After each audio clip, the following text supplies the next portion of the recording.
What's up, guys? Professor EDC with another Sunday of BLADE-OSOPHY. Today, what I have on the table are just a few blades that I'm stropping. So while I read and explain the paragraph of, yes, we are still on the Book of Five Rings. We are close to finishing the book by Miyamoto Musashi, and well, while we talk about it, I'll be stropping, all right? So here we go. In my military art, it is essential to keep a physical attitude and a spiritual state of simplicity and straightforwardness. Victory must be obtained by causing tension and disturbance in the adversary, making him lose his stability and keeping his heart agitated. Great lesson, isn't it? I mean, we've come from the last chapters. He talked about weapons, the swords, the long sword, the short sword, basically some technical terms, and other weapons, of course. But what is most important for him is this attitude that creates unbalance in his enemies. And as we can see that throughout all the book, he's always paying attention to that. He's always paying attention to his mental state, his spiritual state, to the flow of energy and the state of mind of his enemies, and the state of things around him, right?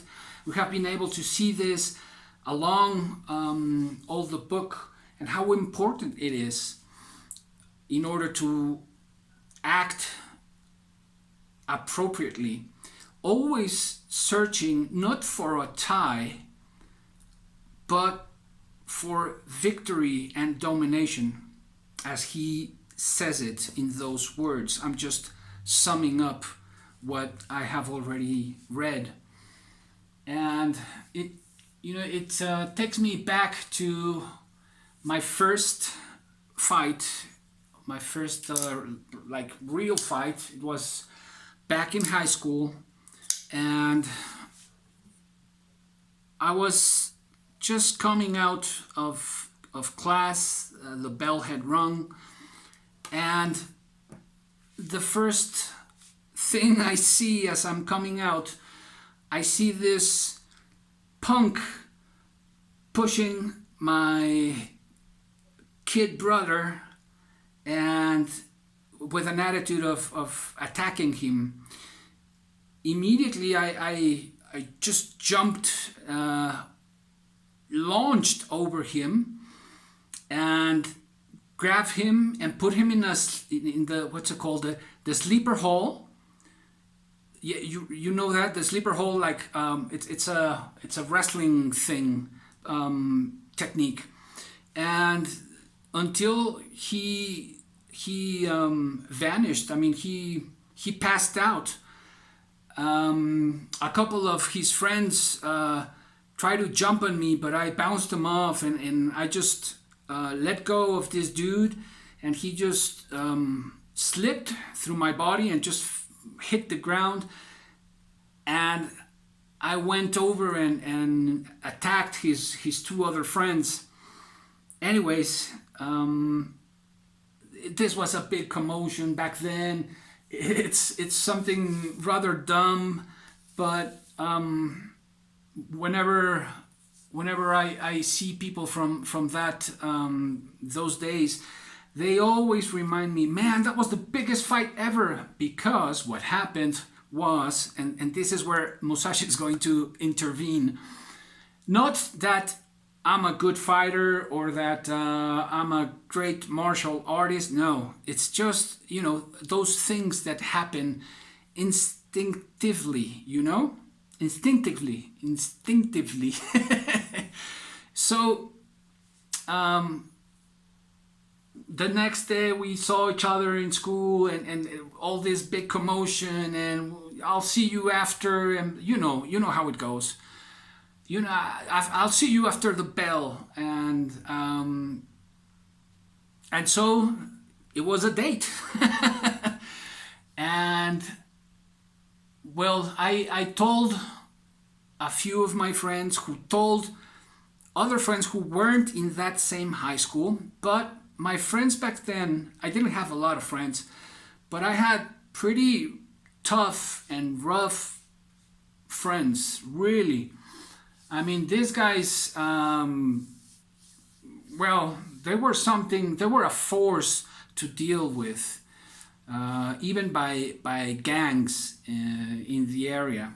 They did not want to mess with my friends. Anyways,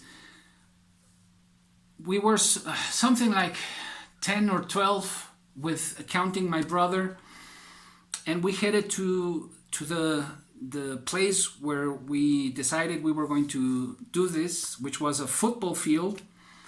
And to my surprise, I don't remember how you call the seats in a football field, not in a stadium, but just in a football field, a normal high school football field, where people sit. Well, on his side, the seats were full of his friends. So we're talking about, I don't know, 30, 40 guys on his side. I mean, it was a big old gang. And of course, I was scared, but we were there. And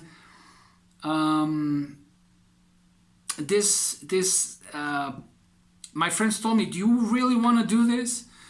And suddenly, this guy that pushed my brother and that I put in the sleeper hold, he started yelling that after kicking my derriere, he was going to finish my brother. And that's it. That was it. That the decision had been made. I wasn't about to let this punk lay a finger on my brother. So, and what happened was, my brother was defending a girl who this guy was, how do you say, dogging. Anyways, that was the reason this whole thing began. And so we faced off in the middle of the football field. My 11 friends were behind me, and well, the seats on the other side were full. And so we started hitting each other. I punched him, and he went down. And you gotta keep in mind, this was my first fight, so I let him stand up. I thought that's how you fight. You just punch each other and get up and clean yourself and go at it again. And to my surprise, when he punched me, gave me a good punch, and I fell down, he started kicking me while I was on the floor. And I knew right there that it was gonna get ugly. And so I called my friend. I just screamed to my friend who was nearest, and I told him, "Get my brother as far away as fast as you can." And I realized that it wasn't going to be clean, that it was going to get ugly. And I don't know how I just relaxed, and I calmed down, and I hit him again, and I hit him again, and he fell. And then I started kicking him, and he went down again, and I started kicking him, and we were punching each other, and I grabbed him again and put him on the sleeper hold. And then right there in that moment, I just saw a wave, like an ocean wave coming from those seats. Yeah, that's right. All of his friends were coming down, and to my surprise, they had chains and they had this like long tubes. I did not see a knife, but I did see chains and tubes and bats. And right there, my friends stepped up in front of me and yelled at me, "Let him go." So I did. And they started, how do you say? Well, speaking to the mob and just telling them, "Do you really want to get in a fight with me and my brothers?" And everybody knew these guys. So in a way, I don't know, miraculously, they held them, and it was done. And right there, everybody assumed I had won, and we just left very carefully because we were all surrounded, and they wanted to lay their hands on my brother. And I was bleeding from my face, and I just grabbed my brother and took him under my arm and got on a car with who was one of the toughest guys back then, and we just left. And when I remember this, I can I get this sense, like in many moments I have been in danger. For example, in the ocean when I was about to drown, and there was this moment in this crisis that I had to come down, or else I could have lost my life. And right there in that moment,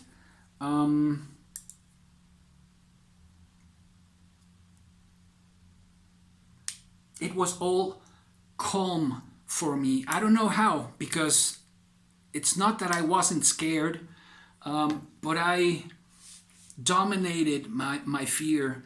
And I showed, for example, in the case of the fight, I didn't show any mercy, and I went back again and until I grabbed this guy and put him on the hold, and that was it. There was nothing else he could do, and he was trembling again from the sensation, and I knew I had won. And it's a very good example of this. This can also be applied to the everyday life, not into fights. That's just something that comes to mind. But I always go to business because I have had, I've been a businessman in the past. I'm trying to again, and when you are able to make the other person uneasy, you have advantage over that person. And this can also be applied in an argument with your significant other, not to beat him or beat her up, of course, but to avoid a large-scale fight. If you are able to maintain that simplicity, to maintain that physical attitude and that spiritual state of serenity, of coolness, and not get carried away by what's going on, which I know it's very difficult, but in the end, that's the road we all want to take, the road of peace, the road of encountering each other, and that's it, encountering each other in a neutral zone and trying to fix things. And if we can just calm down, also in traffic incidents, you know, when people get really angry, I include myself in these incidents. But if you can keep a cool head, you'll be able to have a better vision of the whole thing.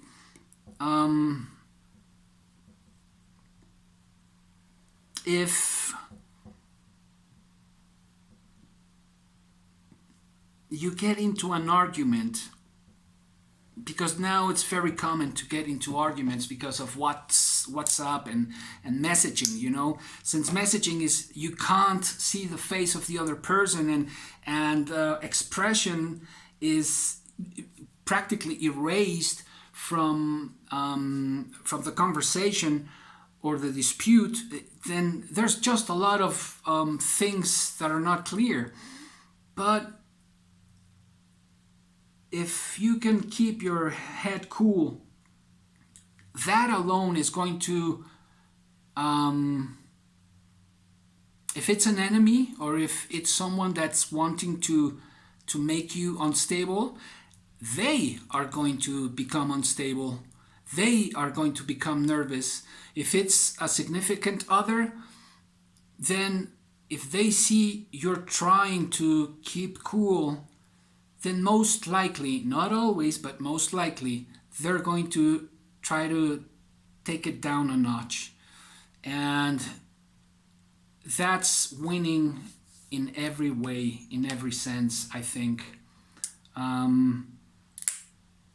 In the art of martial arts and the art of war, if a war can be evaded and a conflict can be won without fighting, that is the highest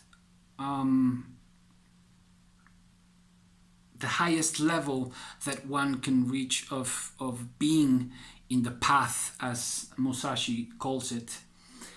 So, well, I didn't get to strop a lot, but I think that's very good advice from Musashi, and especially now that we are seeing so much turbulence and so many people angry everywhere, not only here in Mexico, but I see this happening a lot in the US and with elections and all this.